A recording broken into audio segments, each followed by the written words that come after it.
अस्सलाम वालेकुम dear student, अस्सलाम वालेकुम वरहमतुल्लाहि वबरकातुहू। क्लास 7th सब्जेक्ट हम हिस्ट्री पढ़ रहे हैं।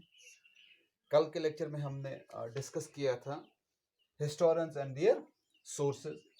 तो उसमें मैंने आपको बताया था कि हिस्टोरियंस जो रिले करते हैं वो क्वाइनिस पे रिले करते हैं, आर्किटेक्चर पे रिले करते हैं, इंस्क्रिप्शंस पे रिले करते हैं, और मैंने आपको बोला था कि बुक्स पे रिले करते हैं।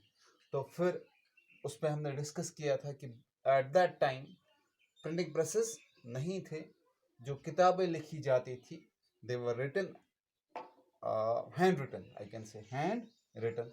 तो आज हम वही पढ़ेंगे कि मैनस्क्रिप्ट और स्क्राइब्स, मैनस्क्रिप्ट क्या है और स्क्राइब्स कौन है, आज हम वही डिस्कस करेंगे।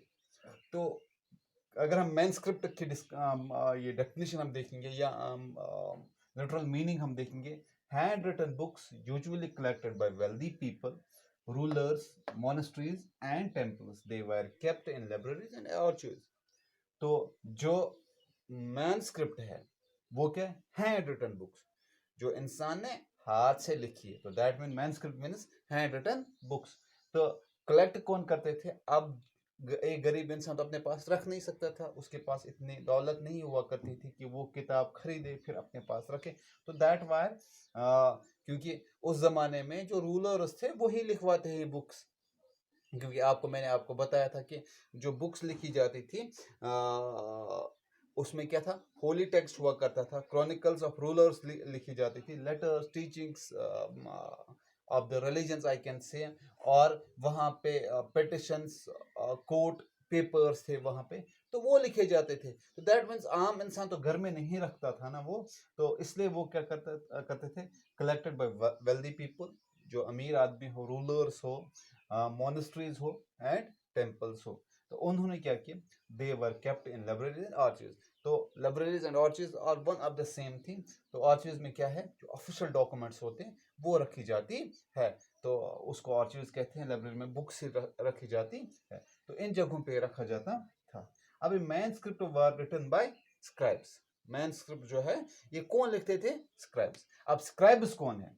स्क्राइब्स कौन है? आपको एक बात मैं बताऊं कि अगर आप गांव में रहते हैं, आपको कोई एप्लीकेशन हाथ से लिखवानी है, तो आप देखते हैं कि कौन यहाँ पे अच्छा लिखने वाला है, जिसके हाथ से आप ये लिखवाओगे। आजकल के ज़माने में जिस दौर में हम रह रहे हैं कि आज उर्दू को ज़्यादा कम लिखने वाले हैं, और जो हमारे बुज़ुर्ग लोग हैं हमारे गांव में, उनको उर्दू लिखना बहुत अच्छा आता है। अगर हम अपनी बात करेंगे, हमें उर्दू लिखने में बहुत दिक्कत होती है, वो अल्फाज का इस्तेमाल हमें नहीं आता है, वो वोकैबुलरी हमारे पास नहीं है जो उन लोगों के पास है, कि दो दे आर लेस एजुकेटेड, हम कह सकते हैं उनके पास तालीम कम है और उन्होंने ज़्यादा तालीम हासिल नहीं की होती है, लेकिन उसके बाद भी उनके पास हैंड राइटिंग बहुत अच्छी होती है। तो मैनस्क्रिप्ट जो है लिखने वाले जो थे वो सब स्क्राइब्स थे। स्क्राइब्स कौन है? Excellent copywriters who copied manuscript by hand. तो मैनस्क्रिप्ट जो हाथ से लिखी गई किताब है, अब इसकी कॉपी करना है, अब इसकी कॉपी करना है, वो कौन करेगा? जिसकी हैंड राइटिंग अच्छी हो। तो इसलिए हैंड एक्सलेंट कॉपीराइटर, जिनकी हैंड राइटिंग अच्छी हो और वो कॉपी करे किसकी? जो मैनस्क्रिप्ट जो लिखी हुई किताब है उसको वो कॉपी करें, उसकी वो नकल करें और दूसरी किताब बनाएं। तो as scribes copy manuscript they introduce small change. अब जब स्क्राइब्स लिख रहे थे, मैं आपको बता दूं कि कोई किताब लिखी गई, कोई किताब लिखी गई 2 साल 10 साल 20 साल पहले, 20 साल पहले लिखी गई किताब। अब जो थे स्क्राइब्स जो थे, अब इनको कॉपी करनी थी। अब कुछ वर्ड्स इसमें आ गए जो उनको समझ में नहीं आए, तो इन्होंने क्या किया? उन्होंने वो वर्ड्स वैसे ही उनको कुछ डिज़ाइन बना के आगे चलाया। तो उन्होंने थोड़ी सी चेंज कर दी। The small change subsequently on future copy. तो ये चेंज जो ये बढ़ती गई, कहाँ? आगे आगे जो कॉपी इसकी लिखी गई उनमें ये बढ़ती गई। कौन सी? जो स्मॉल चेंज जो उस स्क्राइब को समझ में नहीं आई थी जब वो किताब की नकल कर रहा था, वो किताब को दोहरा रहा था, किताब को फिर से लिख रहा था। तो ये थोड़ी सी चेंज अब बढ़ने लगी, और ऐसा हुआ कि some text became subsequently different from one another. अब जो पुरानी जो बुक थी वो बिल्कुल ही चेंज होगी, वो बिल्कुल ही चेंज हुई जो नई लिखी हुई है। अब मैं आपको एग्जांपल दूंगा। अगर हम देखेंगे जो उर्दू शायरी में जो ललदद है, अगर हम ललदद के वाक़ देखेंगे, ललदद की जो शायरी उनको वाक़ बोलते हैं, अगर हम पुरानी हम देखेंगे उसकी जो शायरी है तो वो बिल्कुल डिफरेंट है, वो बिल्कुल डिफरेंट। उनको थोड़ा थोड़ा चेंज करके यहाँ उसको अलग अलग मीनिंग बना के हमारे सामने लाया गया है। तो उस वक़्त की जो कश्मीरी ज़बान थी, क्योंकि आपको याद होगा जब हमने टर्म्स एंड ये ओल्ड एंड न्यू टर्मिनोलॉजी हमने पढ़ा था, हमने क्या कहा था कि लैंग्वेज चेंज, ज़बान बदलती है, उसके अल्फाज बदलते हैं। क्यों, कैसे? इन्हीं चीज़ों से। जब उनको समझ में नहीं आया उन्होंने दूसरा कुछ उसमें बनाया और जो मीनिंग उसकी बदलती गई। तो इससे क्या हुआ, तो some text became subsequently different from one and, एक दूसरे से वो बिल्कुल अलग हुए। Authors revise their chronicles at different time.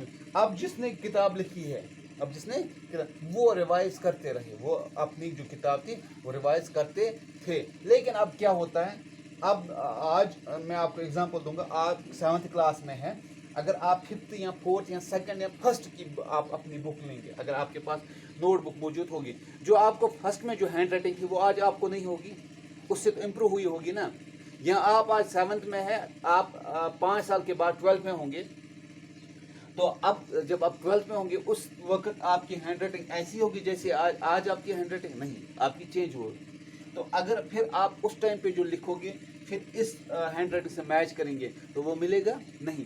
इसी तरह जो ऑथर्स थे वो अपने क्रॉनिकल्स चेंज करते, जो उन्होंने लिखी होती है, डिटेल्स लिखी थी या बुक्स लिखी थी, वो उसको रिवाइज करते थे। और रिवाइज करने के साथ साथ उनकी हैंड राइटिंग या कुछ वर्ड्स भी चेंज हो जाते थे और फिर उनकी मीनिंग्स भी चेंज हो जाती थी। एक हिस्टोरियन थे ज़ियाउद्दीन बरानी, उसने एक क्रॉनिक लिखा था 1356 में, और इसी को उसने रिवाइज किया था 2 साल बाद। अब जो हिस्टोरियन से जो उसके बाद आ गए, उनको 1960 तक बिल्कुल पता नहीं था कि जो पहला वाला 1356 भी इन्होंने लिखा, उसके बाद आफ्टर 2 इयर्स भी लिखा है। उनको लगा था जो 2 साल बाद लिखा वही उनके पास मौजूद था। ये जो 1356 का, क्योंकि लाइब्रेरी में था, वहाँ से बुक्स मिलना मुश्किल हुआ, बुक्स वहाँ पे थे, उन्होंने ये बुक ली, उनको लगा यही उन्होंने लिखा। उसके बाद कब तक, 1960, हाँ, तो तब तक उनको पता ही नहीं था।